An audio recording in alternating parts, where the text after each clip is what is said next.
Oke, silakan dihadirkan saksi ahli yang pertama. Baik, terima kasih.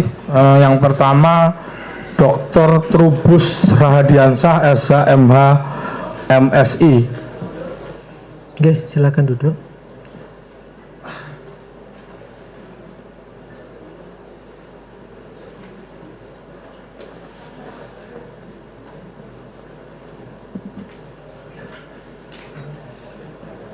Oke, sebelumnya kami tanya dulu nggih identitas saksi nggih.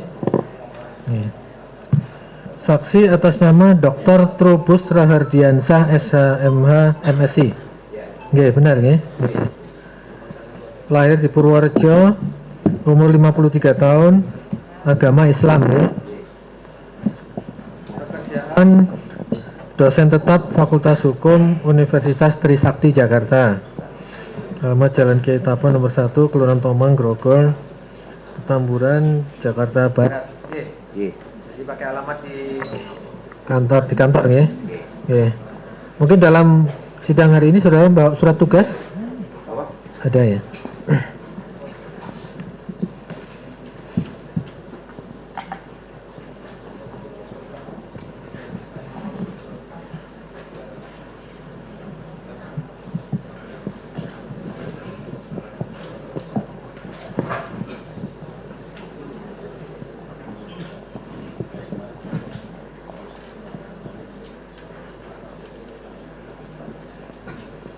Dari kampus ya.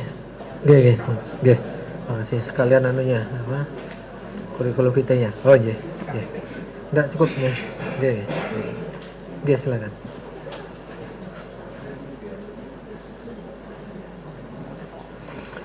Saksi di sini dihadirkan. Saksi sebelumnya mengenal dengan kedua orang terdakwa ini, Gus Nur sama Bambang Tri, sebelumnya kenal?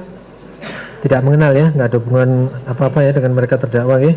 Jadi saksi di sini dihadirkan sebagai ahli oleh jaksa penuntut umum dalam perkara yang didakwakan kepada terdakwa. Untuk itu saksi bersedia disumpah sesuai agamanya, agama Islam, bersedia ya. Oke, silakan berdiri untuk bersumpah.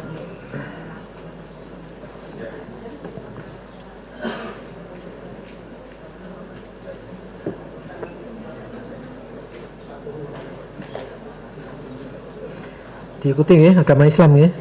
Bismillahirrahmanirrahim. Demi Allah saya bersumpah sebagai ahli dalam perkara ini akan memberikan pendapat tentang hal yang dikemukakan dengan sebenar-benarnya dan sebaik-baiknya sesuai dengan pengetahuan saya. Cukup, silakan. Di Fakultas Hukum Universitas Trisakti.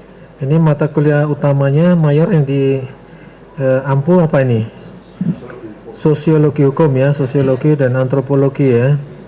Yang intinya sosiologi hukum. Kemudian riwayat pendidikan saudara S1 di Fakultas Ilmu Budaya UGM ya.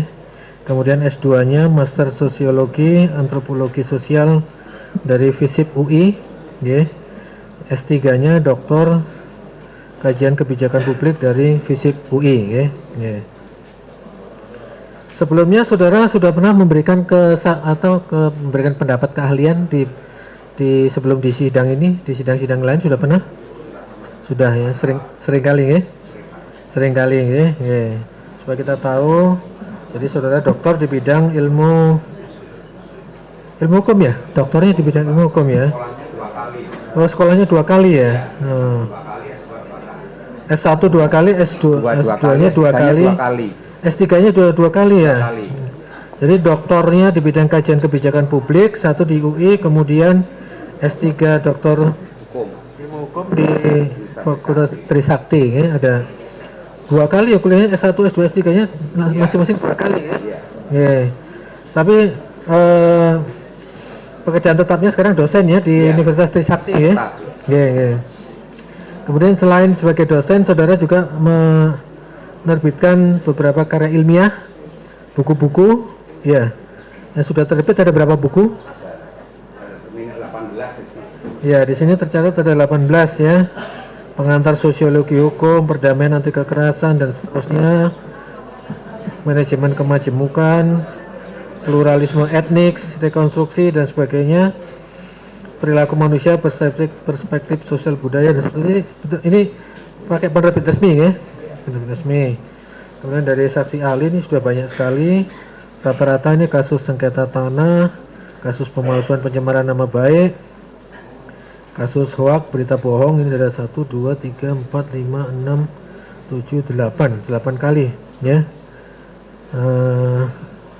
Kemudian lebih ya, ada kasus hoak di Sulawesi Selatan, ujaran kebencian, penghinaan, pencemaran nama baik, banyak sekali ya. Sudah sampai berapa ini? Sampai 75 ya. Nah, jadi supaya kita tidak meragukan keahlian saudara. Jadi di sini dihadirkan sebagai saksi ahli sosiologi ya. Karena ahli hanya memberikan pendapat, saudara tentunya kan dipaparkan lebih dahulu latar belakang fakta kasusnya sudah membaca. Oke. Yang disampaikan di sana kan ada dakwaan ke-1, ke-2, ke-3 sudah mengerti saudara ya. Terus saudara kan diminta memberikan pendapat ya. Nah, pendapat saudara dari sisi keilmuan saudara adalah sisi sosiologi hukumnya. Di sini saya sampaikan kembali, terdakwa di dakwah yang pertama itu mengenai pasal 14A ke Undang-Undang Nomor 1 Tahun 46. Itu mengenai peraturan hukum pidana ya yang memberlakukan KUHP, mengenai menyiarkan suatu berita atau mengeluarkan pemberitahuan yang dapat menerbitkan keonaran di kalangan rakyat. Nah, ini saya ingin minta pendapat saudara, karena kalau menimbulkan penerbitan nanti masalah nanti dakwaan IT-nya nanti ada ahli IT sendiri. Kalau mengenai penodaan agama ada ahli agama. Nah, saudara ini mengenai sosiologinya. Di sini disebutkan di situ adanya bisa menimbulkan menyiarkan kabar atau berita yang dapat atau dapat diduga menimbulkan keonaran di kalangan rakyat. Nah, ini menurut pendapat ahli yang dimaksud dengan keonaran dalam keonaran dalam masyarakat atau dalam rakyat itu seperti apa menurut